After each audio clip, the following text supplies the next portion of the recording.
இன்றைக்கி ஹெல்த்தியான lunch box combo தாங்க பச்சை பட்டாணி புலாவ் எப்படி செய்யலான்னு பார்க்கலாங்க. 1 டம்ளர் அளவுக்கு நான் காஞ்ச ட்ரைடு பச்சை பட்டாணி தான் எடுத்திருக்கேன். இதை வந்துட்டு நம்ம நைட்டே ஊற வச்சுக்கணுங்க.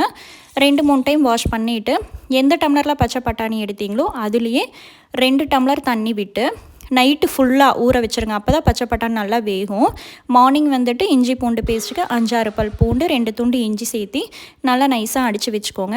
தாளிப்புக்கு 2 டேபிள் ஸ்பூன் எண்ணெய் விட்டு பிரியாணி ஸ்பைசஸ் எல்லாம் சேர்த்திக்கோங்க. ஒரு பெரிய வெங்காயம் ஸ்லைஸாக கட் பண்ணி சேர்த்துட்டு கண்ணாடி பதம் வந்ததையுமே ஒரு மீடியம் சைஸ் தக்காளி சேர்த்திக்கோங்க.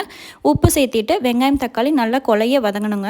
வதங்கினதுக்கப்புறம் இஞ்சி பூண்டு பேஸ்ட்டு சேர்த்தி 1 டேபிள் ஸ்பூன் வரமிளகாத்தூள், 1/4 டேபிள் ஸ்பூன் மஞ்சத்தூள், 1 கையளவு புதினா இலைகள் சேர்த்தி 1 டம்ளர் தண்ணி விட்டுக்கோங்க. நல்லா பச்சை வாசனம் போக நல்லா இந்த மாதிரி கொலைய வதங்கினதுக்கப்புறம் நம்ம ஊற வச்சுருக்கிற பட்டாணி சேர்த்திக்கலாங்க. ஊற வச்ச தண்ணியோடவே சேர்த்திக்கோங்க. அப்போ தான் பட்டாணி நல்லா வேகும். அரிசி வந்து நான் பொன்னி அரிசி தான் 1 டம்ளர் எடுத்துருக்கேங்க. அரிசிக்கு 2 டம்ளர் தண்ணி விட்டு சாதத்துக்கு தேவையான உப்பு போட்டுட்டு நல்லா ஒரு 5 நிமிஷம் மீடியம் ஃப்ளேமில் வச்சு கொதிக்க வச்சுருங்க. அப்போ தான் பட்டாணி வந்து ஃபஸ்ட்டே நல்லா வெந்துக்கும்.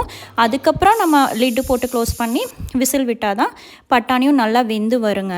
ஒரு 5 நிமிஷம் கொதிச்சதுக்கப்புறமே நீங்கள் விசில் விட்டு எடுத்துக்கலாம். 4 விசில் விட்டு எடுத்திங்கன்னா சூப்பராக சாதமும் உதிரி உதிரியாக வந்துடுங்க. பட்டாணியும் வெந்துக்கும். ரொம்ப ரொம்ப பட்டாணியில் வந்துட்டு ஃபைபர் கண்டென்ட் இருக்குது. இந்த மாதிரி 15 days ஒன்ஸு வந்து பட்டாணி ரெசிபி பிரியாணி மாதிரி செஞ்சு கொடுத்துக்கோங்க.